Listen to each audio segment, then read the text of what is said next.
আরও এক নতুন ভিডিওতে আপনাদেরকে স্বাগত জানাই। দাস অটো থেকে আপনারা পেয়ে যাবেন মাত্র 20,000 টাকার বিনিময়ে স্প্লেন্ডার। পেপার সমস্ত ওকে আছে, দেখে নিন, কন্ডিশন সব ভালো আছে।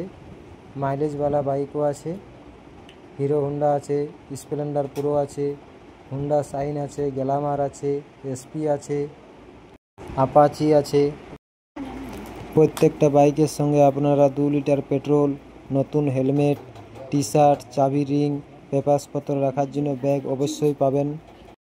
আর দেরি না করে আপনারা তাড়াতাড়ি চলে আসুন আমার শোরুম দাস অটোতে। আর নাম পরিবর্তনের জন্য কোনো সমস্যা নেই, 15 দিনের মধ্যে নাম পরিবর্তন হয়ে যাবে। ফাইন্যান্সেরও ব্যবস্থা আছে। ফাইন্যান্সে নিতে গেলে অবশ্যই ডকুমেন্টস সঙ্গে নিয়ে আসবেন। Aadhaar card, voter card, PAN card, electric bill, ব্যাংকের পাসবই, এটিএম কার্ড, সমস্ত কিছু নিয়ে আসবেন। যদি আপনাদের আমার ভিডিও ভালো লেগে থাকে তাহলে অবশ্যই লাইক, শেয়ার করবেন। প্রত্যেকটা বাইকের কন্ডিশন খুব ভালো পাবেন। যদি টুকটাক কাজ থাকে সেটাও রিপেয়ার করে দেওয়া হবে।